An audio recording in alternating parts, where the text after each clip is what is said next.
now starting at 12:20 today. So I want to thank you all for coming. We'll provide some brief opening comments, and then what we will do is you have an agenda in front of you. We'll ask the Legislative Analyst's Office to speak. It's my understanding that the Secretary of the California Department of Technology is on his way, and when he arrives, we will take the Secretary out of order and then proceed with the remainder of the witnesses.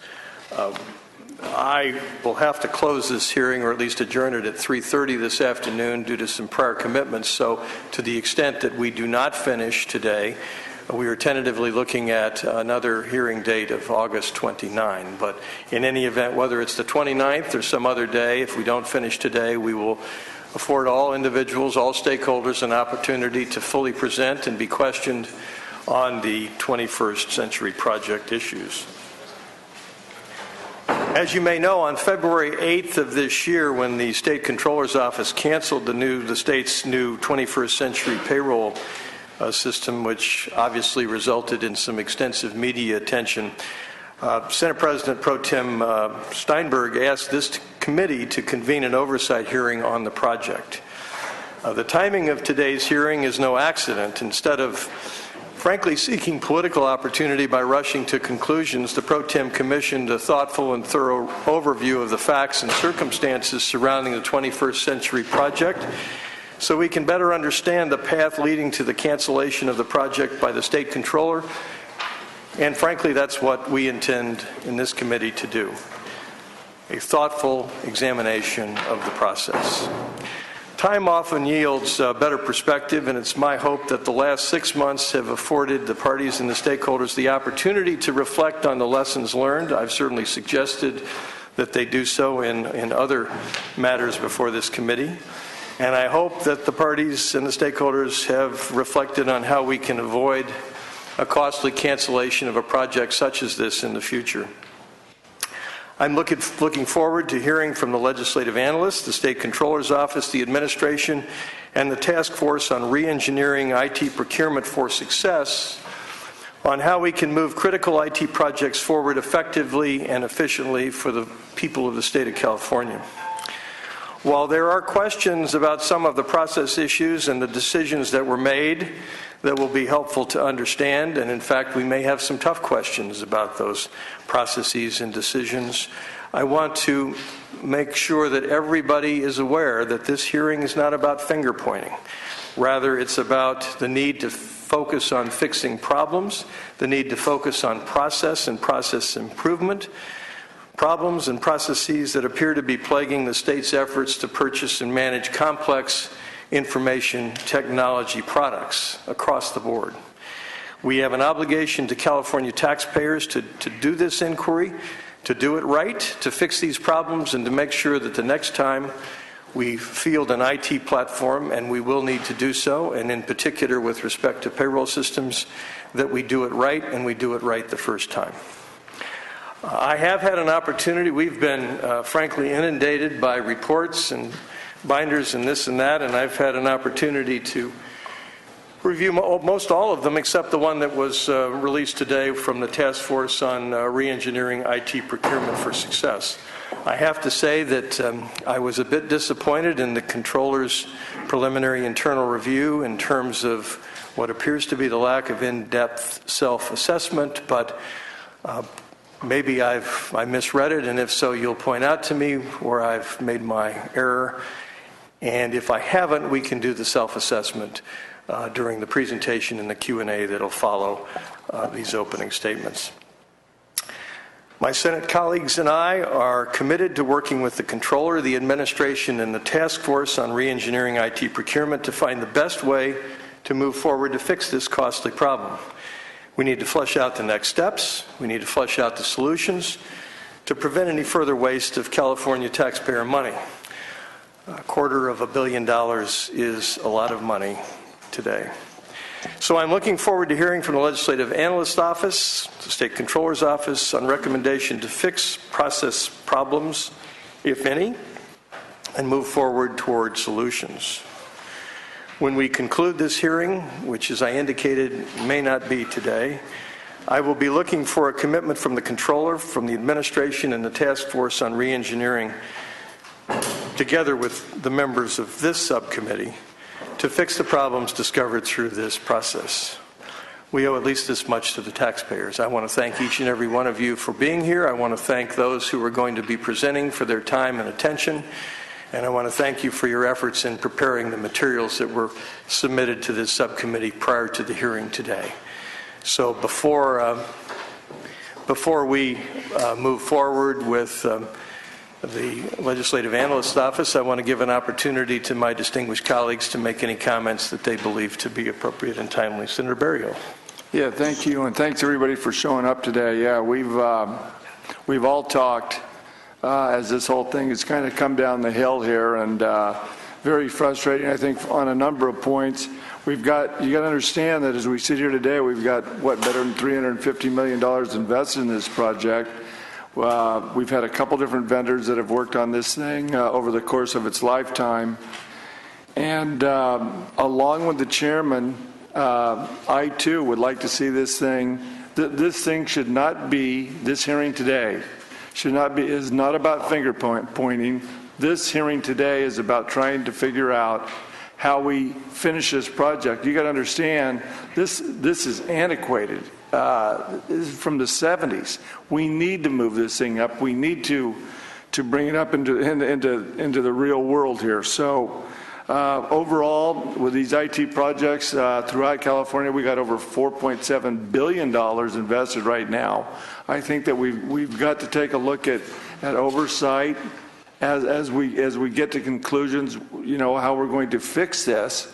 So I'm very interested in listening to the SCO. I'm very interested in the Legislative Analyst's Office to see what their bend on this whole thing is, because this is just going to be a challenge. I think working together, we're going to move this thing forward and we'll get it done. So I look forward to all the folks that are here today to testify. I want to thank the chairman for taking the time and letting this thing maybe go into 2 different days. This is going to take a while. So thanks for everybody for being here today, and I look forward to getting a yes to this thing somehow. Thanks. Thank you, sir. Senator Torres. Thank you, Mr. Chairman, and I also want to thank you in bringing this forum together. I absolutely agree. In no way am I prepared to make this a witch hunt of who's to blame, but I think we owe it to the taxpayers. Over the last 5 years that I have been elected to state office, we have seen some very tragic budget cuts across many programs that mean a great deal to Californians. And it is very painful for me to sit here today and for me to acknowledge that $250 million might have been wasted. So we deserve answers. I am looking for details, specific information as to how do we move forward. Is there a salvageable part of this project that we can utilize? And if not, by all means, State Controller's Office is not unique to these problems. We've seen it with the court system. We've seen it with DMV. We've seen it with the Secretary of State. And I can go on. Over and over, we have failed at oversight on these projects. And I want to hear at which point are the departments going to be held accountable for sounding the alarm that either they don't have capable staff that have the knowledge to ensure that these projects can move forward, or that the vendor isn't producing what the contract has mandated them to produce. So again, today I want to join my colleagues at ensuring that we bring accountability, a sense of accountability and a sense of moving forward in the right direction. I want to applaud the governor for his efforts in reorganizing government. Last year, we made some major changes, bringing contract procurement, IT improvements into the umbrella of the technology agency. I'm hopeful that under the new director, we will be able to improve as we move the state forward. So once again, thank you for your comments, and thank you for bringing this group together. Thank you, Senator Torres. Perhaps we can have an oversight presentation by the legislative analyst. If I could invite the legislative analyst to join us.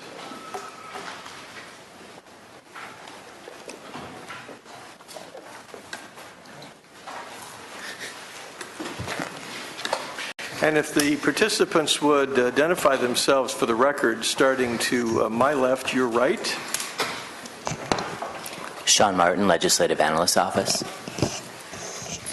Lourdes Morales, Legislative Analyst Office. I'm Chaz Alamo, Legislative Analyst Office.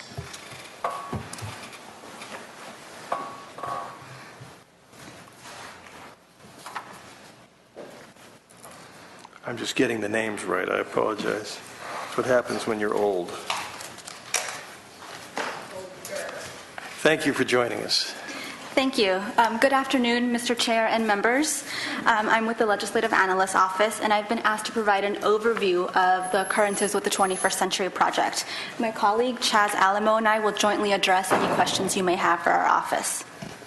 You should have a handout in front of you, which I will reference during the overview. The handout includes a description of the project and a discussion of the 2013-14 budget action, a timeline of events, and the current status of the project.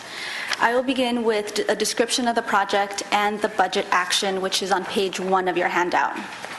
The 21st Century Project is an information technology project that would replace the existing human resource and payroll system with a new single integrated system that would be used throughout state departments. The replacement is necessary because the existing systems are old, inflexible, and cannot meet the demands of the state and at risk of eventual failure. The 13-14 budget includes resources for closeout activities resulting from the suspension of the project. This includes $14.6 million for reconciliation, that is to ensure that State Controller staff was accurately paid during the 8 months the system was operational, and to prepare for contractually mandated mediation and potential legal proceedings. A detailed accounts of events begins on page 3 of your handout. Rather than walk through every event, I'd like to draw your attention to key points during the project's history. The 21st Century Project is marked by a series of project challenges and efforts to course correct. These course corrections are followed by replanning efforts that lead to an increase in cost and schedule extensions. These are the events that I will highlight. The project officially began in the spring of 2004 when it was approved by the Department of Technology and the Department of Finance. At the time, the estimated cost of the project was $130 million, and full implementation was expected in July of 2009. After 2 separate procurements, the Controller's Office contracted with SAP for its payroll management software and Bearing Point for its system integration services. That is, Bearing Point would be responsible for configuring and implementing the SAP software. There is one major transition point while Bearing Point served as system integrator. During the latter part of 2007, the project experienced multiple schedule delays and data conversion challenges. The system integrator and the state ultimately reached an agreement to course correct the project so as to address these challenges. This replanning ultimately led to an increase in cost by $50 million, while full implementation was delayed by about 1 year to June 2010. Efforts to course correct for this project ultimately proved unsuccessful. After experiencing continued challenges with Bearing Point, the State Controller's Office chose to terminate the contract in January of 2009. After a project halt stemming from this contract termination, the project restarted in February 2010, after going through a subsequent procurement and contracting with SAP to serve as the new system integrator. With the start of the SAP system integration contract, the 21st Century Project once again updated cost and schedule, this time increasing cost by an additional $100 million and extending the timeline by 2.5 years. There are two major transition points while SAP served as system integrator. Turning to page 4 of your handout, the first transition point began in August 2011. At that time, the 21st Century Project issued a cure notice to SAP requiring they address data conversion issues, that is, challenges in transferring employee data from the existing system to the new system. The 21st Century Project and SAP agreed to contract out this data conversion workload to a third party and reschedule project milestones. This course correction again triggered changes in cost and schedule. This final update was $243 million more than the original cost for the project and over 4 years beyond the original expected completion date. The second and final transition point for the project occurred in June 2012, when the system was deployed to the controller's office and began experiencing significant challenges, including incorrect payments to employees and incorrect deductions. These errors ultimately led to the suspension of the project in February of this year.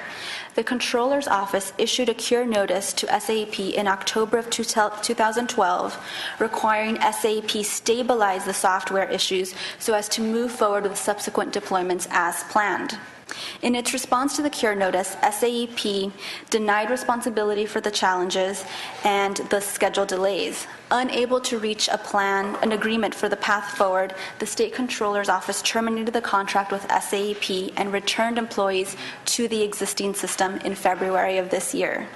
Turning to the final page of your handout, page 5, the project is currently reconciling payroll. This process began soon after the contract was terminated in March of this year and is expected to be complete by the end of the calendar year for the State Controller employees. The project is also engaged in contractually mandated mediation, which began in June. Thank you. Anything else? Let me just ask a question. What was the relationship of the LAO to the State Controller's Office and the contractor with respect to the various reporting processes that were in place during the scope of this project? Is that a fair question? Yeah, it is a fair question. I'll answer that question. I'm Chaz Alamo. I've been on the 21st Century Project for my 2 years at the analyst office, and during that time, we would meet with project staff, both the project director and project manager and other staff members at SCO, when they would review their quarterly reports, their quarterly JLBC reports for legislative staff. In addition, we held relatively frequent and consistent conference calls with the former project staff, Lori Gage, and since her departure with the project director, Tony Davidson. Those calls were typically once every 2 weeks and involved an update on current events of the project. In regard to the level of information shared with our office, it's difficult for us to know when the department knew certain things and what those things were. So it's hard for us, from our position, to assess whether or not full information was shared with us during those phone calls or during the quarterly report meetings. During last summer, in August, shortly after the project go live, the project staff determined to extend Pilot 2, which was the next phase, to a later date given the challenges that we're facing. And during that period, our office and the controller's office had relatively little communication, in part because a former colleague of mine who also worked with this IT assignment had recently departed our office. Well, when did the red flag go up in terms of notification to the LAO's office that this project was about to roll off the tracks? Do you remember? In early August, myself and Lori Gage spoke on a number of occasions about the extension of the Pilot 2 go live, the second iteration, which would take the pilot from 1,300 employees to about 14,000 employees. There was a determination by project staff to extend that point so that it didn't take place. I believe it was scheduled for September. Project staff believed that given the challenges, the errors in the current payroll systems that they were seeing, they wouldn't be able to scale up without serious fault to those 14,000 employees.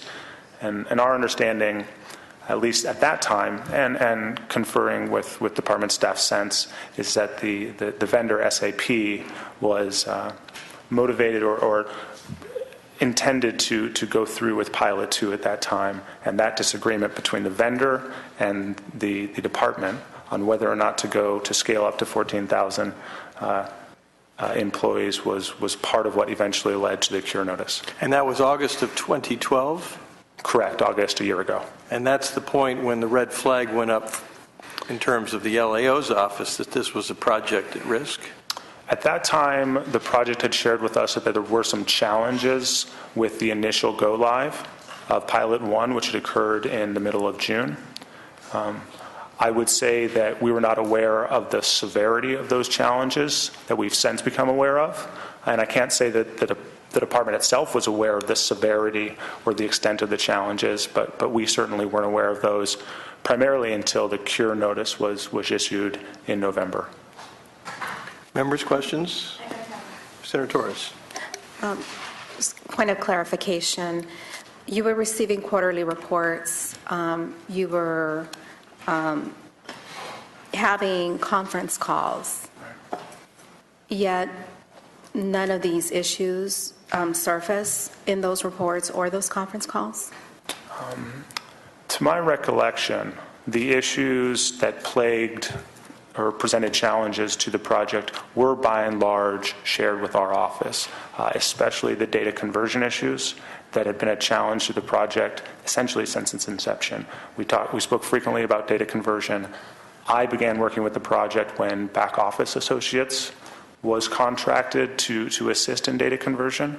And it was never the case, at least by my understanding or my experience, that the department didn't share some information with us. We knew that there were challenges and errors in the first payroll run after go live. It was simply that we weren't aware of the severity of those challenges. And I would add that errors were expected. That was the intent of a pilot process.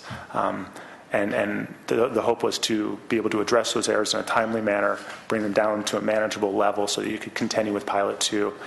That ultimately did not occur and was part of the reason for the cure notice issued in November. Senator Berryhill. Yeah, real quick.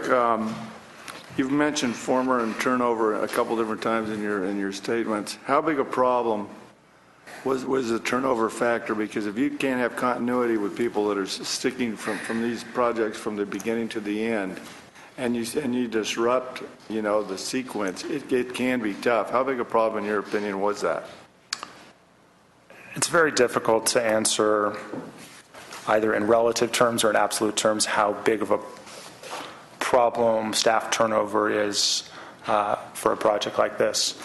Well, it couldn't have been good. But in my opinion, it's certainly the case that turnover presented challenges. I don't know how to scale that to for example, I've been on the project for 2 years now, and that's not actually a long period of time, but I'm one of the more tenured legislative staff associated with the project. During the last 2 years now,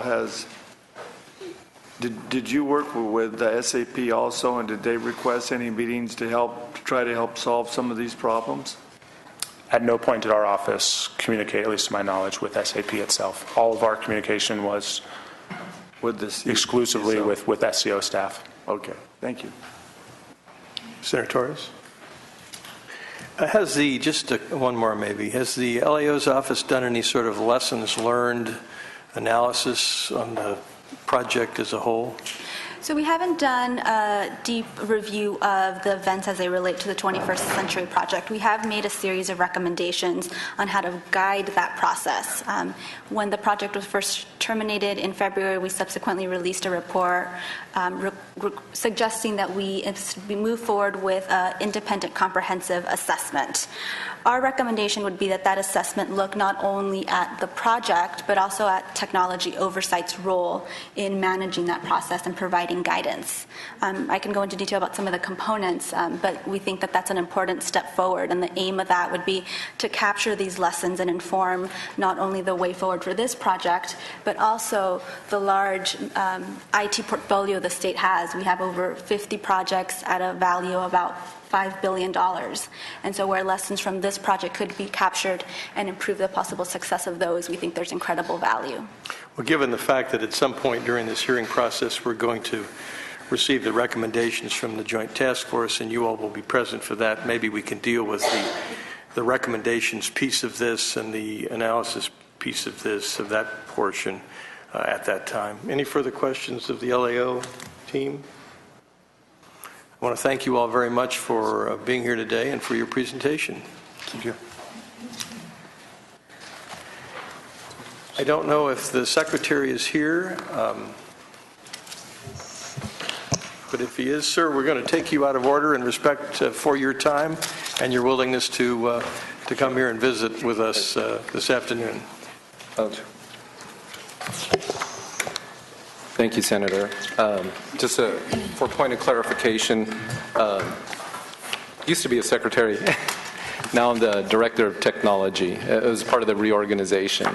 But that's actually a good place to start. I just followed the script, but thank you for being here in any event. I do the same. I want to introduce Mary Winkley. She's here from my office. She's essentially our expert on the ground on the State Controller's office. She's here to answer any questions that I can't get to or kick me under the table if I say the wrong thing. But, you know, it's actually it's a good thing to start with the context of the reorganization of my office. I do have some prepared statements. I was going to get into some of the lessons that we've harvested, not only from this project, but from our oversight activities on the rest of the state's project portfolio. Before I do that, though, I wanted to just address a couple of the questions that members have already asked, and then also lend a little bit of context. And I guess I would start a little bit with talking about just the evolution of the Department of Technology and our oversight activities. As LAO pointed out, this project did start about 10 years ago. And I wanted to just, by illustration, go through the evolution of even just my own office since that time. We are now the Department of Technology. Before that, we were the California Technology Agency. A few years before that, we were the Office of the CIO. Some changes in areas of responsibility that went with that. Before the Office of the CIO, we were preceded by the Special Advisor in Technology to the Governor, and project approval responsibility was with the Office of Technology Review and Oversight. That was part of the Department of Finance. Before that, it was preceded by the Department of Information Technology, a freestanding agency with the responsibilities. Prior to that, projects were reviewed and approved by the Technology Investment Review Unit, again with the Department of Finance, and then prior to that, the Office of Information Technology. The reason I point that out is because there has been a long and evolving approach to the way that the state has managed projects, the way that the state has approved projects, and the way the state has provided oversight. You know, to Senator Berryhill's question about turnover and continuity of staff, it is a significant issue and a significant challenge. Within our own responsibilities of providing oversight, our oversight approach and the way that we approach projects has been evolving. Now, this project was started 10 years ago, as has already been pointed out. A couple of other things that were different 10 years ago. It was initiated by a different state controller, it was approved by a different administration, and it was funded by a different legislature. The approach that was taken to this project and the models that we use for procurement, for approving projects, for structuring contracts, and even the approach to structuring the project itself, I would say was done quite a bit differently back then. The reason I think it's important to point that out is because because we have learned quite a bit since this project started 10 years ago, and some of those lessons have been applied, and we are continuing to refine them and apply them as we go forward. I think it's safe to say, if we were to take on a project like this today, many of the things that were done, the decisions that were taken back then, we would not take today. Nevertheless, those were the decisions that were taken back then, and the models under which the project has been managed. I wanted to share with you a couple of the lessons that we've learned from this specific project. I wanted to talk specifically about what are we doing now to hold not only departments but vendors accountable and ensure that there is ongoing accountability. I wanted to talk about what we're doing to address issues of turnover because, Senator Berryhill, continuity of staff has been an issue on this project and on many other projects. As I don't know if you've gotten to see many of the details, but staff have turned over a number of times on this project. Staff in my own office have turned over a number of times. Part of it is because the projects do take a long time. 10 years is a long time to stay in one particular job, and especially in the technology arena. But oftentimes people leave for very good and legitimate reasons. Career opportunities, we've had several people, both from the project team and from my office, picked off to go into the private sector or to go on to other projects. So anyway, let me get into talking about some of the lessons that we've learned on these projects, and particularly on this one. And if I could ask the sergeant maybe to get a cup of water, that would be wonderful. So let's start with some of the lessons that are particular to this project. One of the challenges that I think this project had was that the contract that they had for managing the engagement didn't provide good levers and tools for holding the vendor accountable and for addressing performance issues with the vendor. Thank you very much. It did provide for service level objectives and performance objectives, but did not contain some of the tools and mechanisms to enforce those objectives. That makes it very difficult to manage a project when there are changes or when there is slippage, whether it's in the schedule, whether it's in the quality of deliverables that are being delivered, or whether it's in times when you need to make a correction. We've addressed that. And as I think if you look at the contracts that go forward now, today, you see a much different approach to it. I can't really speak with authority as to why those projects or why those contracts were set up that way back in the day. I do know that the issue of getting companies to bid was a significant concern. So very likely, some of those enforcement mechanisms were relaxed in order to keep bidders in the game and have some alternatives when it came time to select a bidder. A couple of things that we're doing in that regard.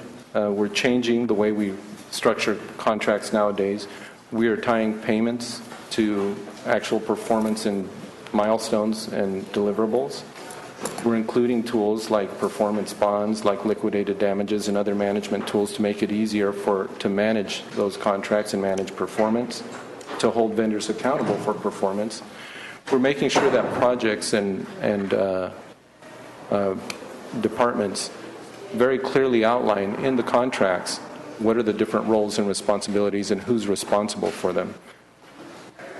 And then finally, we're moving forward on requiring more transparency into the process, and not only the process of how you run a procurement or how you run a project, but even transparency into the performance by bidders. As an example of that, I'll use the current project that's going down in Los Angeles, the leader replacement system. One of the things that we've required is that the vendors provide access to their working environments, their development environments, the tools that they use to schedule resources, to run tests, to develop the project, that they provide view access to oversight organizations like our own or the consultants that we hire to do independent validation and verification. If you read the oversight reports on this project, you'll see that one of the challenges was not having the visibility to be able to go in and independently verify some of the work that was being done or to validate it. A large part of the challenge with the contract and the approach that was taken was that there was fear that there wouldn't be enough bidders or that nobody would bid on this contract. So to that end, we are undertaking a number of different issues and changes to the way we do procurements. First and foremost, we're trying to shorten the procurement cycle. Very long procurements make it very difficult for companies to bid. It's very expensive for them, it's very costly, and even if they have the best team, in the world sitting on the bench, it's very difficult to hold that team and not engage them if a procurement goes 1 year, 2 years, or sometimes more than that. So one of the things that we're doing is we're shortening the procurement cycle, making it faster, making it less costly.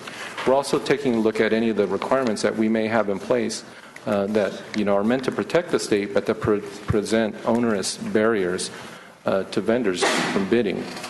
The idea, again, being generate more competition, be able to lock in those A teams that get bid, and by doing that to drive down the cost. I have several different lessons learned, but I'm going to just skip to a couple of other ones, and I'd be certainly happy to talk about some of the other lessons as we go in our conversation. One of the things that we have come to understand and get a better sense of is what does it take to actually implement and operate a technology system in a government environment. The fashion has been and was at the time to try and buy commercial products and implement them in government. Very often what we find is departments are challenged in adopting those systems to their operations. So as a means of holding departments accountable, we've modified the way that we review and approve projects. We've been working with stakeholders from within the state on how to make our approval processes more effective and focus on the areas that are going to be predictors of success or failure. So as an example, we're breaking up our approval processes into multiple stages. The very first stage is focus on making sure that the departments that are initiating or sponsoring a project are very clear on what is their business case, what is their business problem that they're trying to solve. Secondly, as they look at alternatives, the very first thing that we're going to ask them to do in the second phase is to go back and look at their existing business operations and modify them. Rather than trying to bring in a product and modify the product to tailor it to fit the way you do business, change the way you do business before you bring in a product. The idea there being, one, what we're looking for as an oversight agency is, does the department have the capacity and the willingness to embrace that level of change? And it's not just a promise. They have to demonstrate to us that they have a plan for it, that they have commitment from the very highest levels, including directors or chief deputies, folks that can actually make those sorts of changes, and that they're willing to embrace those sorts of changes. After they get through that, after they make their business case, after they do their business analysis and are willing to look at their changing their product, their operations, then we'll let them go out to procure and look at technology solutions. So that accomplishes a couple of things. It minimizes the amount of customization that's going to happen on any technologies that get brought in, whether they're commercial products or whether you're bringing in somebody to build a system from scratch for you. Secondly, it holds departments accountable to understanding their business cases, to not making changes midstream, and to being willing to modify their business practices. Question? May I ask a question, sir? Sure. I don't mean to interrupt, but when you're my age, you may forget. Sure. So that raises a question, and you sort of answered it. At what point do you require the government agency to streamline and modernize its internal practices or external practices? So the answer to avoid customization, or do you allow customization? It's sort of a two-parter. We'd call it compound if this were Sure. court, but then does the Department of Technology have sufficient authority to override the department to decide that streamlining and modernization is required and is the right way, and to force the move from customization to off the shelf? Is that a fair question? It is a fair question, and that's Good. a multi-parter, so I hope I remember it all. If I don't, Objection, please remind me. compound. So let me start with the first answer, and that is, yes, we do have the authority within our statutory framework today. The challenge has been, quite frankly, is there wasn't an inclination and an understanding of the importance of that. As I mentioned at the beginning, the oversight that this agency has and its predecessors have exercised has been evolving. As we learn more about what works and what doesn't work on projects, we can modify how we approve projects. So we're doing that today. In fact, next month, I believe, we're rolling out our new approval process, the first stage of it. So our authority is to say, unless you're willing to change those processes, unless you're willing to embrace some sort of re-engineering effort, we're not going to allow this project to be approved or not move it forward. I believe we do have the authority. I think it was a matter of, one, not having the experience in what works and what doesn't work in projects, and maybe a different approach to the way predecessors to my agency did oversight. And are there legislative changes that you're putting together, proposals to change to accomplish some of these other changes that you testified to a few minutes Senator, ago? some of those changes have already been made. I didn't get to it, but in talking about procurement, one of the things that we've learned is that procurement can be the very first point at which you can do risk mitigation and risk management. The challenge with the way procurements was done before is that responsibility was housed in the Department of General Services, who are experts in how you do procurements, and they've learned quite a bit as well. But they weren't experts in how technology projects work, and more importantly, what causes them not to work.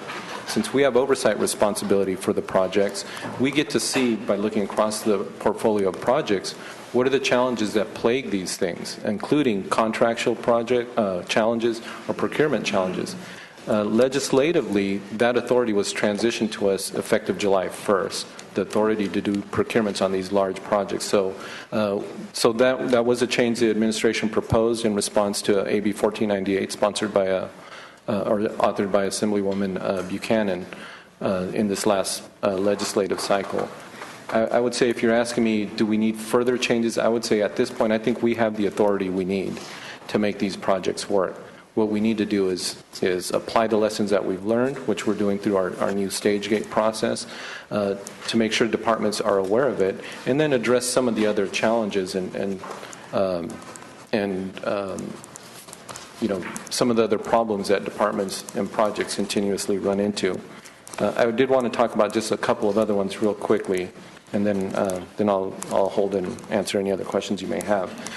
One of the other big challenges that we have as a state is retaining and developing and building the capacity within the state of the technology workforce.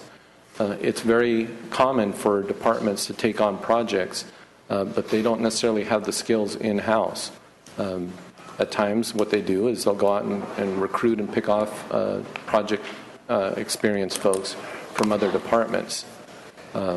We try to recruit people from the private sector as well. Within my own office, I made it a point to try and bring in people that have not only experience out in the departments, but experience out in the private sector too on the other side.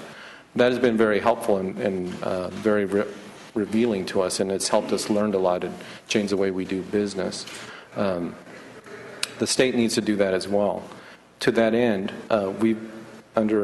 since we've been in office, we've focused heavily on providing training and professional development to the teams that build these technology projects or that manage these technology projects. This month, in about 2 weeks, we're hosting a conference specifically on how do you deliver a successful technology project. We're making that conference and all the training and education available for free to state employees. Followed by, in October, we're going to kick off a year-long Project Academy, which is specifically designed to take the lessons we've learned, whether it's contracting, whether it's how you structure a project, whether it's how do you do effective governance, whether it's, if you're a policymaker, how do you ask the right questions to know what's going on with your project, to how do you leverage effectively Oversight or IBMV or other resources. But we're going to sponsor a year-long academy that we're going to put technology folks from the state through. So the effort to recruit, to retain, and train skilled staff is an issue that the state definitely needs to address. We're taking steps to address that, but it's going to be an ongoing issue.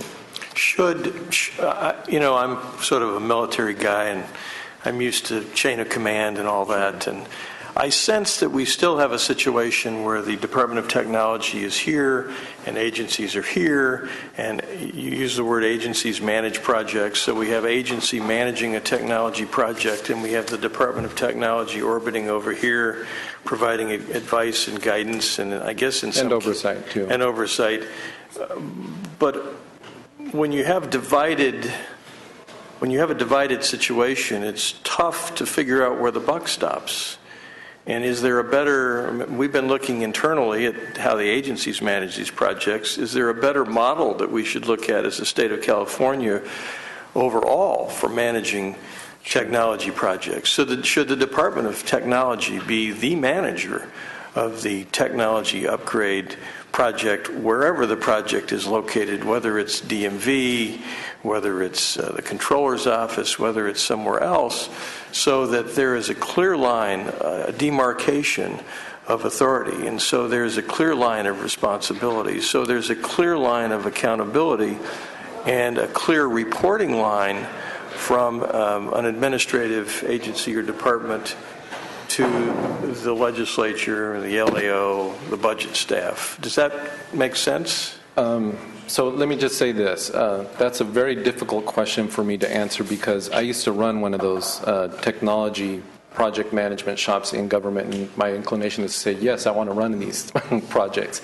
However, I guess what I would say is there are various models that are successful even today in the way that the state runs projects. There are some departments that are very good at running projects. An example that would be Franchise Tax Board. We also have offices or an organization that is specifically for the purpose of running technology projects. It's within Health and Human Services Agency. It's called the Office of Systems Integration. And in that case, that's what they do. They run technology projects, and they're very successful, and they have a very large portfolio of projects. At one point in my career, I was director of that office. So I think both models can and do work.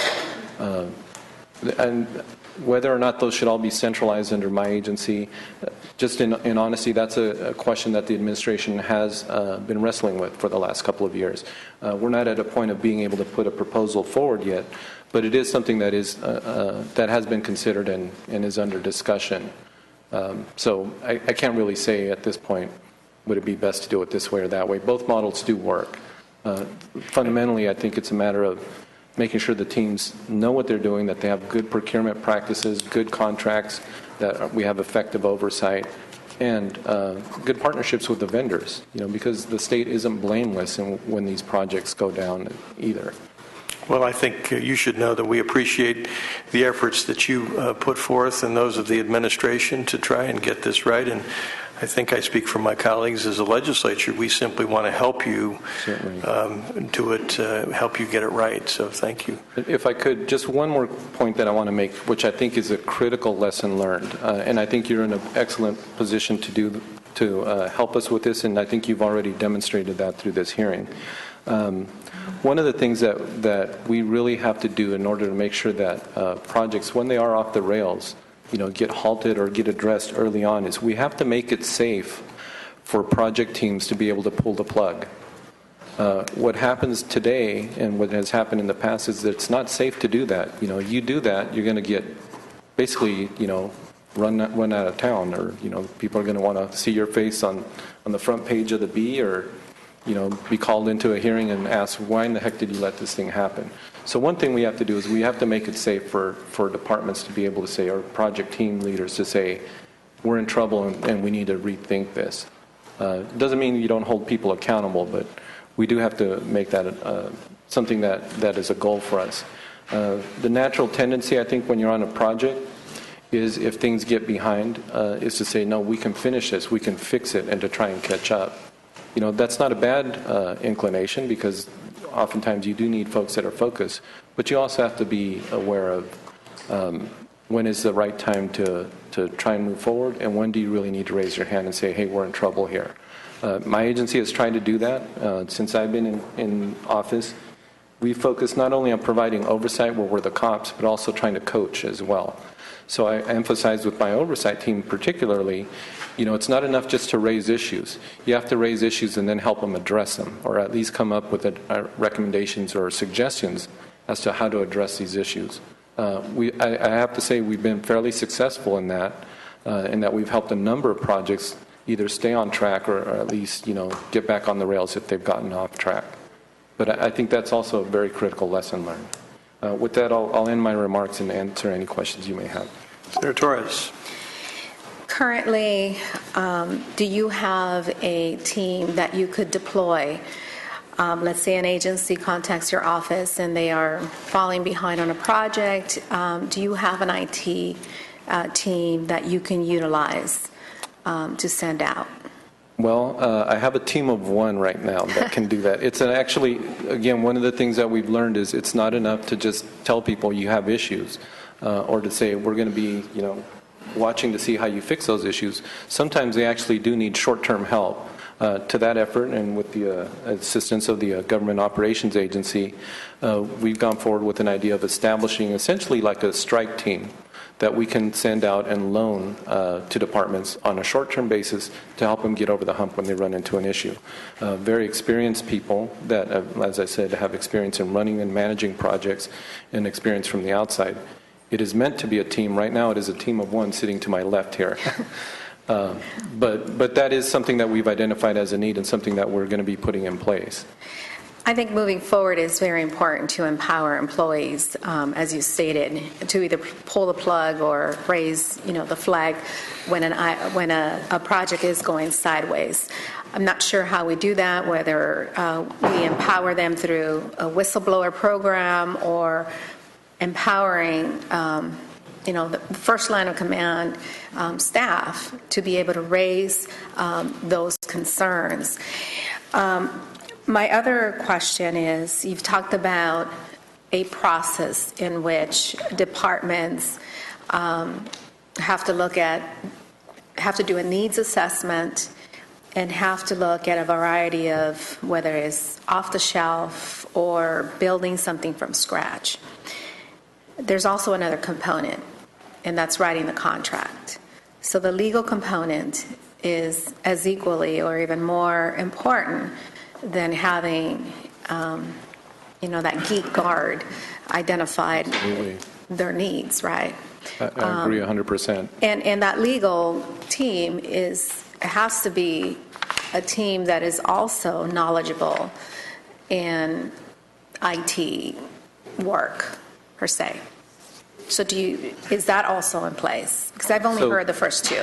Sure. So that, I absolutely agree with you. That, and as I said earlier, procurement and contracting is the very first place at which you start to manage risk. So that is critical, and having attorneys that understand that and understand how technology works is important. So as part of the transition of procurement authority to our agency starting in July, along with it came legal authority as well. So we're in the process of hiring. We already have a staff of attorneys that do know technology. I just want to make sure that it's not the land use attorney that is writing an IT contract. I don't think he's done land use stuff. He is the attorneys that I have are folks that work in the technology agency with a background in technology, and we're in the process of hiring more to come on board. But I absolutely agree with you. You do need specialists. You need to. Technology is different. It's evolving. The way you license it, the way you buy it, the way it's sold, the way you write a contract for it is different than maybe buying a building or buying office supplies or other things. In looking at the controller's office and in looking at the contract, were the roles not defined in a way that controller staff and the contractor providing the service, were they confused about what their role or what the expectations were from your perspective? In our review of the contract, there certainly are areas that we would have preferred clearer delineation, but in the area specifically of dispute, in the area of, first in the area of data conversion and then secondly in the area of testing, I think it was very clear. I think the roles were pretty clearly delineated there as to who was responsible for what part of it. So the roles were very clear, but yet there was a failure there. Something there was went wrong. A disagreement, and I guess I'd have to categorize failure if I can. So part of the testing process is to discover bugs in the system, to discover them and to fix them. And so I thought that the approach the controller's office took and the project team took was actually a reasonable one, which is to schedule a series of tests, identify issues as they came up, and then even beyond that, schedule some pilots before you actually roll the system out. Now, you can do all the testing you want in a lab. You can take different approaches, you can take different methodologies. There are different valid methodologies of doing that testing. which they did in this case. It is fully expected that you will identify bugs along the way. And then at some point, no matter how well it functions in a lab, you actually have to take it to a live environment. That was the purpose of the pilot. In my opinion, both pilots were part of the testing process, and it was fully expected that you would run into some defects and some bugs. That happens on every project. That's not the issue. The issue is once you identify those bugs, one, can you fix them? Can you identify what the root causes of them and then fix them so that they don't go forward, so that before you can move on to the next phases of testing or even to go into production? The challenge here was the latter. It wasn't a matter of, hey, there's bugs or there's defects. It's, can you identify what's causing those defects and can you fix those? Can you or are you willing to? To date, have those defects been identified? I believe they were identified and very clearly. And again, you have to also understand there's differences between defects or bugs with the actual application of the code and other errors or issues that will be identified. That could be, let's say, a training issue that users just don't know how the new system works, or they're trying to put in information that shouldn't have been put in, or other things like that. So both sets were identified and very clearly marked out. So in my opinion, the dispute didn't come up because there were issues. The dispute came over, are you able or willing to identify the causes and then fix them? Okay. I did want to say one other thing, and I wrote a note here because it is difficult for me to to forget as well, or to remember as well. We spoke earlier to a department doing a self-assessment. One of the things that we required of the controller's office when we suspended the project was an in-depth assessment. One of the things that I want to know is this the right technology to handle the state's payroll system? So one of the things that that we've talked with the controller, we made it very clear, this project is going to remain suspended until that assessment is done. I believe the controller's office is well aware of that and willing to go forward with it. But just so, I guess, to set your minds at ease, if this was of concern, from my perspective, this project isn't going anywhere until we have an assessment that is going to do that. That's going to look at, is this the right technology? Did we do things that we could do differently, so whether it's contracting or the procurement or the way the project was managed or whether we're looking at our business processes.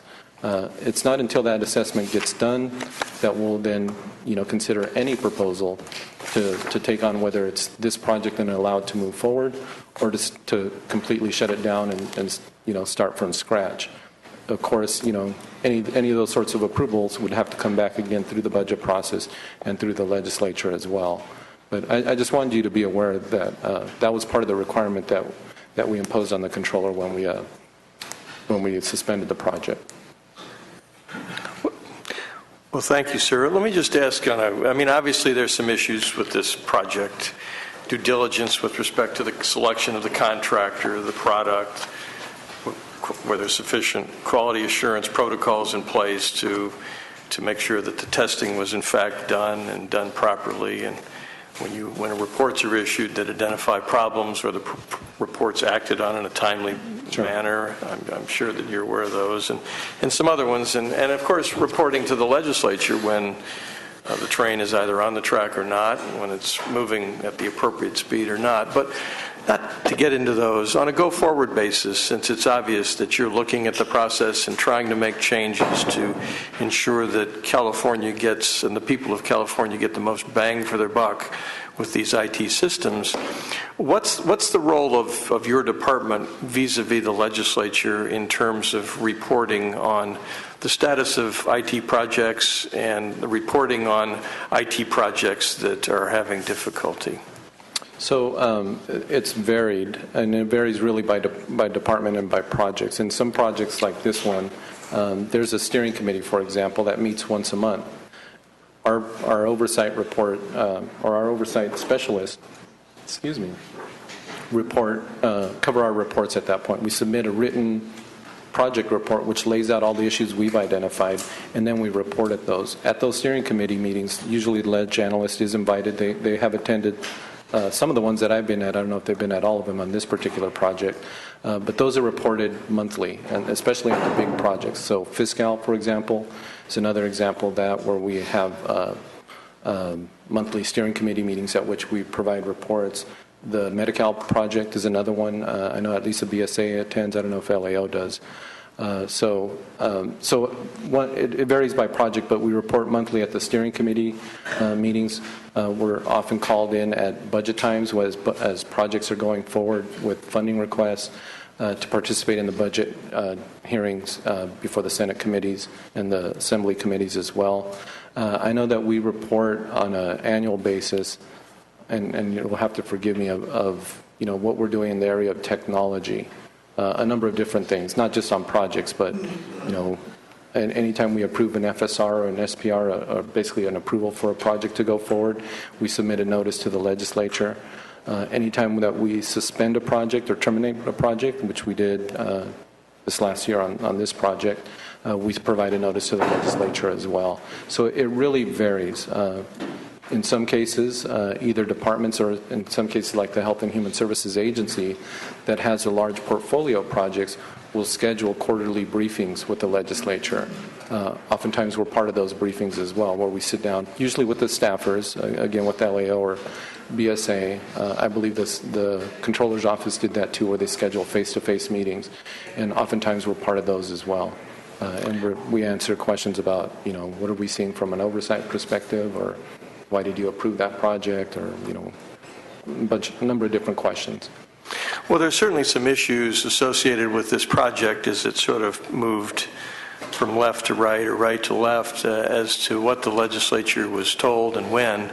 And I guess as you do your analysis, sir, I'd ask that you just take a look at that and see if there were failure points in that process that we can take a look at, and if in fact there were failures, improve the process of briefing the legislature when some of these large projects are about to head off the rails. Sure, certainly be happy to. Further questions, Senator Torres?